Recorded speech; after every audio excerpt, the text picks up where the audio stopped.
Welcome back to The Person Everyone Needs. I'm Webb Hoggard, and I'm taking the month of November just to kind of tell my story a little bit. And so far, I've told you a little bit of my backstory with my grandparents. I've told you about my parents and my childhood. And today I want to talk to you about my teens and then going into college. During my teen years, I got an incredible opportunity to preach, to lead worship, to sing, we did human videos back in my day, and if you want to see some great content, please type in Christian human video on YouTube and enjoy your laughs for a while. But I got to enjoy all that. I was also at a church that we did dramas and that kind of thing, and so I got to scratch that itch of acting when I was younger as well. I just had opportunity after opportunity, and I soaked it up. I did as much as I possibly could, learning all that. I also went to a small school, so I got to be on the basketball team and the baseball team and the flag football team. I was in a church that had JBQ, so I was learning biblical content as a child. I had a great childhood that set me up to learn what I was good and bad at from an early age, and I began to find ruts in my life early on of what I was going to be able to accomplish and do. And I am thankful for the church that allowed me to do ministry, go on mission trips, and serve on a regular basis. I was serving in the children's church from age 12 to 18. I was one of the puppeteers. I got to sing the songs of my childhood with puppets, so it was a blast. I even got to travel for some time doing like puppet ministry, and eventually I would create a worship band, and we would start traveling. Some of my best friends in the whole world, we called ourselves Remembrance. We were the Remembrance Band, and we would travel some. We wrote some songs. We actually even did an album at one point called The Fall, and it was really cool to get to do that, to have that experience, to look back. You know, it's nothing. I don't think we're ever going to like take off again and start selling those albums by any means. We didn't sell hardly any of them when we made it, but the truth was, it's an experience. I look back and I'm just thankful that I had a family and a church and at a time in my life where we were just encouraged to go after it. And I believe we could have made it musically if we would have sold out to it, but I believe God also had other plans for us. John Taylor, Travis Jackson, and Trey Denton, and my sister was our manager, I guess. She's kind of helped us stay organized, and it was great. It was a blast to get to do that during those years. I remember my first year in college, I struggled really bad with depression. I had allowed some things into my life that I am deeply ashamed about. I am embarrassed of them. I had struggled with some sexual sins that I wish they weren't in my past. But the truth was I failed, and I hurt some people close to me. My attitude changed. I became bitter and angry, and that wasn't just the first year of my college. It was probably my last 2 years in high school. With all those great opportunities, my heart began to turn against my parents, against my Jesus, against those around me that cared about me, and I began to get just disillusioned. In fact, I'll never forget my senior year of high school. I was going through a season where I'd been really just awful to my parents, and I was always sarcastic and angry and discredited them and acted like they didn't matter. And I remember one night that I had been out late and my parents stayed up. My dad was always early to rise, early to bed kind of guy. And so when I got home around 11, which was my curfew, very lenient,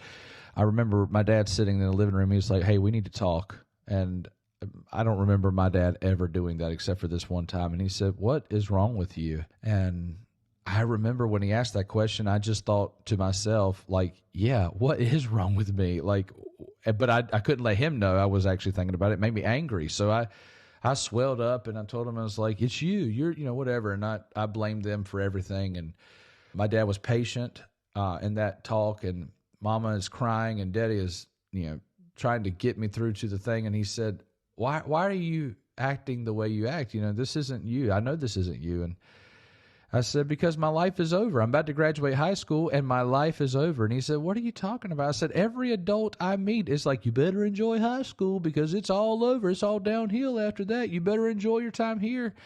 My dad said, "What idiots are you listening to? Anybody who thinks high school is the crescendo of life is an idiot."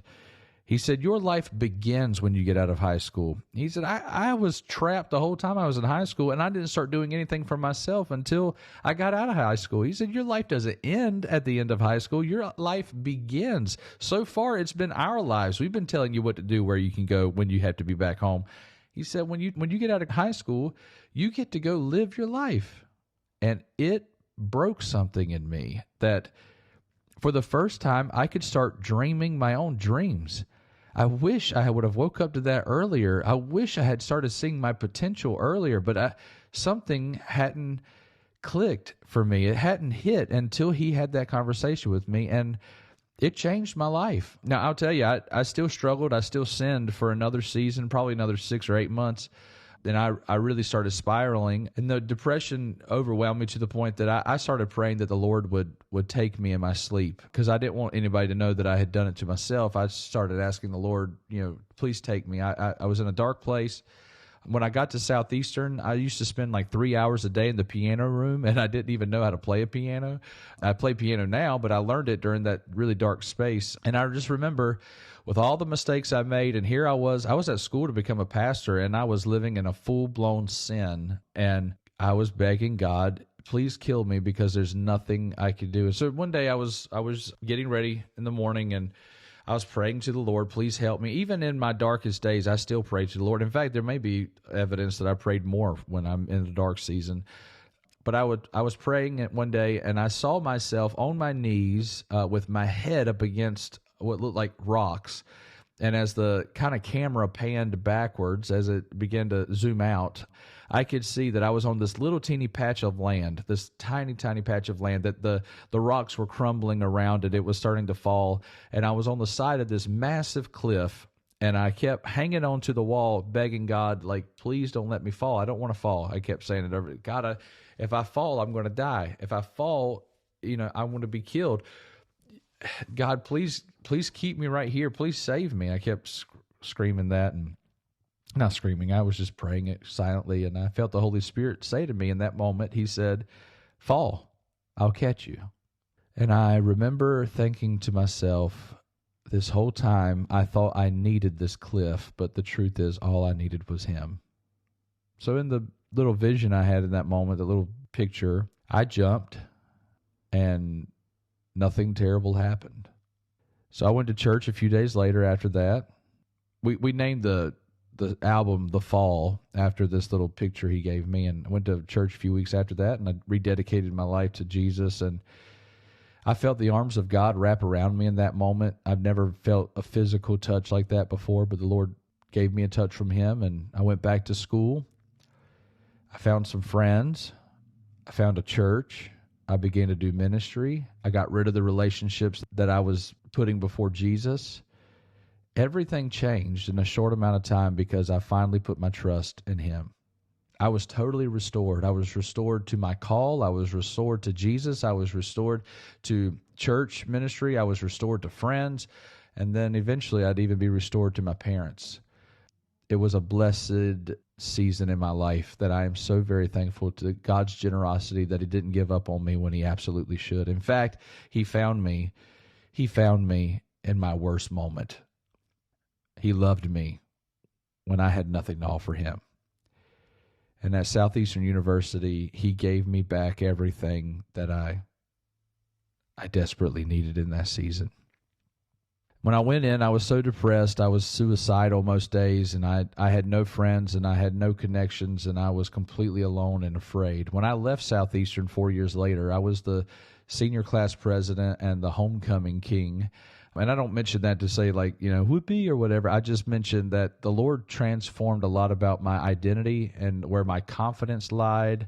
And I left with 2 churches loving me to death. I became a worship leader for a season. I became an associate pastor for a season during that time. I worked as one of the head mentors on one of the biggest ministries on campus. And anyway, everything turned around for me, and the Lord began to give me favor and blessing.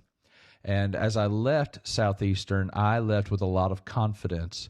But when I left, it was 2008. And so I may have had confidence, but the churches did not have finances. So here I was coming out as like what I felt was a star minister, and there were no opportunities because all the finances, in America, the economic downturn had soaked up a lot of the funds that would have usually been used to hire young men like me.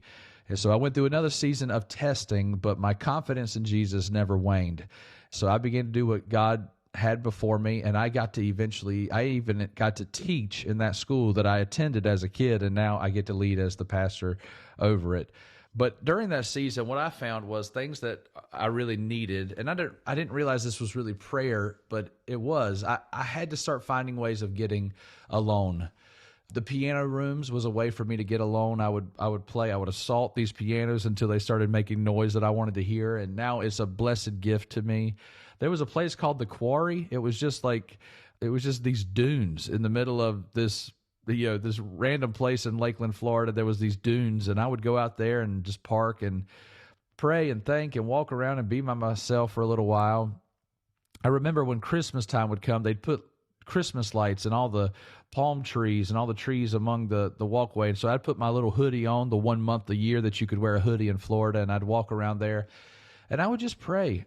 I would just ask God to show me my worth, show me the direction for my life. Give me understanding that you're going to take care of me. Remind me again that I am yours. Remind me again that you've not given up on me. And the Lord, little by little, changed me in those times alone. If you want to be somebody significant with other people, you probably are going to have to spend significant time by yourself. Just you and the Lord. Be built up. As we talked about with David and Jonathan, strengthen your hand in the Lord, and then you'll be ready to lead that group of people that are around you. But if you don't spend time with the Lord, remember Joshua removed himself before the battle. He removed himself, and he met the man with the big sword, and he said, "Are you for us or against us?" He said, "Neither. I'm on the army of the Lord." Sometimes you just have to get alone, and it's there that God will meet you. I had one more circumstance that took place my senior year at college that I looked up and I said, "God, give me the wisdom of the old men on that stage." And I think I've shared this story with you before, but I'll never forget falling to my knees and asking the Lord for that. And God basically said, "I'm not going to take you through everything they've had to go through to get that, but I will tell you that in my short years of following the Lord and in ministry, He has given me wisdom beyond my years, and it's because I asked for it." James says, if you lack wisdom, all you have to do is ask. So whatever you need today, whether it's a sense of destiny, wanting to know what your future is, what's next in your life, maybe you need wisdom and understanding. The Scripture is clear. All good things come from the Lord above, and if you need Him, ask Him. The person that walks with the Lord and asks Him for what they need, that's a person that everyone needs. We'll see you next week.